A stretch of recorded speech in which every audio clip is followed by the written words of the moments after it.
भंडारा जिले के मोहाड़ी पंचायत समिति के अंतर्गत टाकला ग्राम पंचायत में मनरेगा योजना के तहत सड़क निर्माण कार्य में भ्रष्टाचार का मामला सामने आया है। तकनीकी पैनल अधिकारी को दोषी पाए जाने पर सेवा मुक्त कर दिया गया, लेकिन ग्राम पंचायत अधिकारियों और पंचायत समिति पदाधिकारियों पर अब तक कोई भी कार्रवाई नहीं हुई है।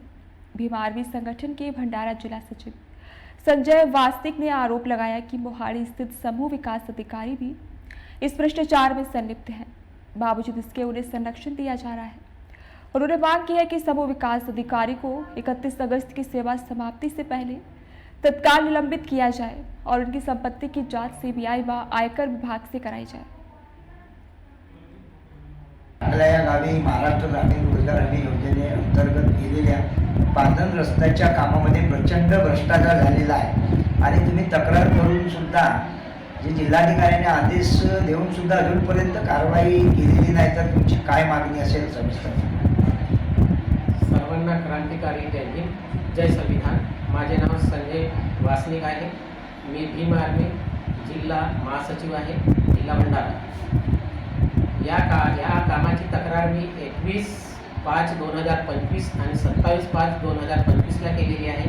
त्यानुसार माननीय जिल्हाधिकारी साहेबांनी कारवाईचे आदेश दिलेले आहेत।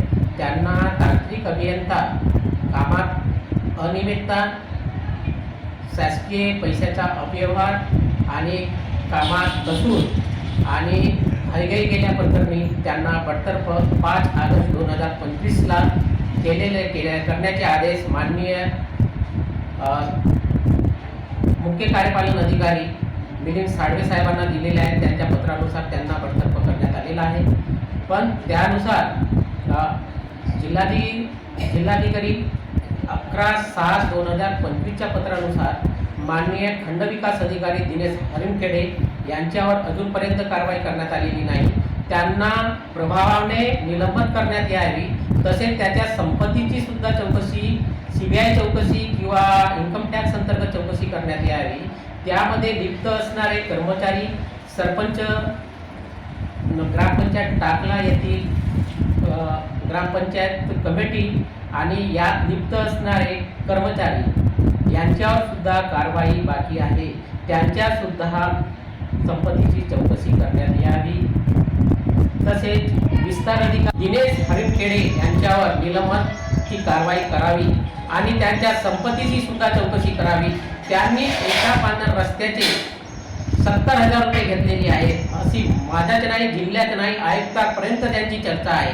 त्यांनी 941 कामांना मंजुरी प्रदान केलेली आहे, चुकीच्या 60 रेशोनुसार चुकीच्या पद्धतीने। आणि प्रशासन सुद्धा त्यांना कठोर कारवाई करण्याचे निर्देश दिलेले आहेत, परंतु अजूनपर्यंत त्यांच्यावर कठोर कारवाईचे निर्देशानुसार त्यांच्यावर कारवाई झालेली नाही। त्यांना तात्काळ प्रभावाने त्यांच्यावर कारवाई करण्यात यावी। ते ऑगस्ट महिन्यामध्ये सेवानिवृत्त होत आहेत, त्यामुळे त्यांच्यावर त्यांच्या आधी माननीय नवीन जिल्हाधिकारी साहेब आलेले आहेत। त्यांच्याकडून अपेक्षा आहे की त्यांनी त्यांच्यावर तात्काळ कारवाई करून त्यांना निलंबित करावे।